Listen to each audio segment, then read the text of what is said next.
A ver, piénsenlo un momento. Toda nuestra historia, desde nuestra biología hasta los más grandes imperios, se puede contar a través de lo que comemos. Y en este recorrido, justo eso vamos a hacer. Vamos a desenredar cómo la comida es el hilo conductor de toda la aventura humana. Para arrancar, esta frase de Priyat Savarin de verdad que le da al clavo. No es solo una frase bonita, ¿eh? Es la idea central que vamos a explorar. Porque la comida nunca ha sido solo combustible. Es identidad, es cultura, es historia. Vaya, es la civilización misma. Y para entender cómo llegamos hasta aquí, tenemos que regresar, pero de verdad regresar hasta el principio, a ese catalizador que lo cambió absolutamente todo, el fuego. Y su descubrimiento fue muchísimo más que tener una fuente de calor o una lucecita en la oscuridad. Ok, aquí se pone bueno. Para nuestros ancestros, como el Homo erectus, cocinar no era un lujo, fue una completa revolución biológica. La clave está en entender que cocinar es básicamente predigerir la comida fuera del cuerpo. Esto liberó una cantidad brutal de energía que antes se gastaba en la digestión. ¿Y a dónde se fue toda esa energía extra? Directito a alimentar el crecimiento de esa supercomputadora que tenemos en la cabeza, nuestro cerebro. Pero el fuego no solo nos hizo más listos, también hizo que la comida supiera deliciosa. La famosa reacción de Maillard, ese proceso químico que pasa cuando doramos un trozo de carne, por ejemplo, es el nacimiento de la química del sabor. Es lo que transforma lo crudo y simple en algo cocido, complejo, con ese saborcito profundo que tanto nos gusta. El fuego, pues, nos abrió un universo de sabores, incluyendo el famoso umami. Y además del sabor, el fuego nos dio algo todavía más importante: supervivencia. Fue, por así decirlo, nuestra primera gran herramienta de salud pública. Al cocinar la carne se eliminaban un montón de patógenos peligrosos. Esto significó que de repente se podía comer carroña o animales que no estuvieran al 100, lo que amplió enormemente las fuentes de alimento y, claro, disparó las probabilidades de sobrevivir. Y esto nos lleva al tercer gran impacto, uno más social. La fogata se convirtió en el hogar, el primer centro de reunión de la humanidad. Hay que imaginarnos la escena. Al final del día, todo el grupo reunido alrededor del calorcito del fuego, compartiendo la comida.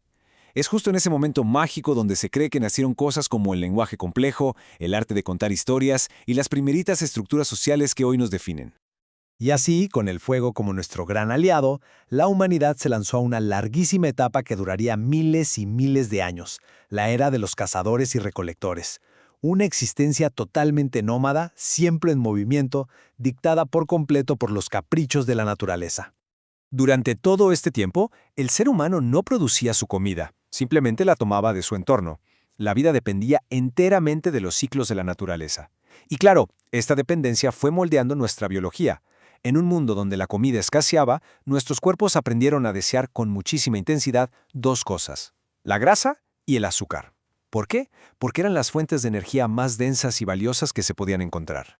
Entonces, ¿cómo era exactamente esa dieta? Bueno, aquí lo vemos resumido. Se basaba en un montón de proteínas magras, lo que se cazaba, además de bayas y raíces. Nada de lácteos o granos procesados, eso vino mucho después.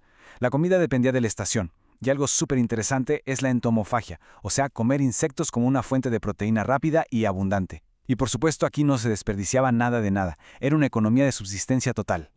Y entonces, después de cientos de miles de años de andar persiguiendo la comida, llegó el momento que lo cambió todo para siempre.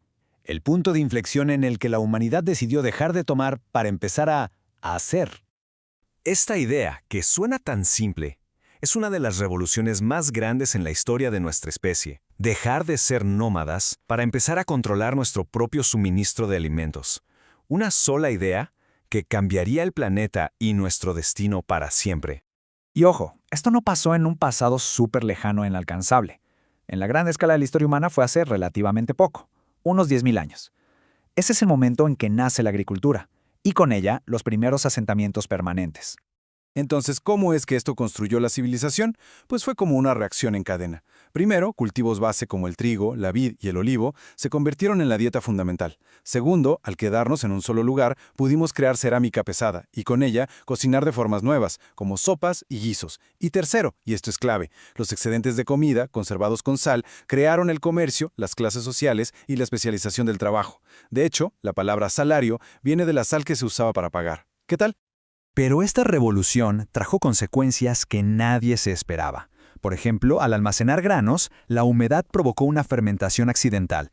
Y así nació la cerveza primitiva, que no solo era una fuente de calorías, sino que era una bebida mucho más segura que el agua estancada. Al mismo tiempo, dejamos de cazar animales para empezar a domesticarlos. Se convirtieron en bienes y esta cercanía fue tal que hasta provocó una mutación genética que hoy permite que muchos adultos puedan digerir la lactosa. Con la comida ya asegurada y los excedentes creciendo sin parar, la humanidad se embarcó en su siguiente gran aventura: la construcción de imperios. En esta nueva era, la cocina pasó de ser un tema de pura supervivencia a convertirse en arte, en exceso y sobre todo en una demostración de poder. Si le echamos un ojo a esta tabla, vemos un resumen rapidísimo de cómo cada cultura le metió su propia innovación. Los egipcios, por ejemplo, perfeccionaron el horneado, dándonos más de 40 tipos de pan con levadura. Los romanos llevaron el banquete a otro nivel. Era un espectáculo de poder, y de paso nos dejaron el primer recetario. Para los griegos, en el simposio, la comida era un pretexto para la filosofía. Y en China, la escasez de leña los llevó a la genialidad del wok: cocinar rapidísimo con cortes finos para máxima eficiencia. Como ven, cada civilización dejó su huella en la historia de la comida. Y así cerramos este viaje. Vimos cómo el fuego, la caza y la agricultura nos fueron moldeando. Cada vez que nos sentamos a la mesa, estamos participando en este larguísimo legado.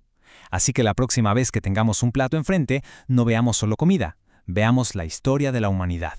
Y nos queda esta pregunta en el aire. Si esa comida cuenta la historia de nuestro pasado, ¿qué historia estamos escribiendo nosotros con cada bocado que damos hoy?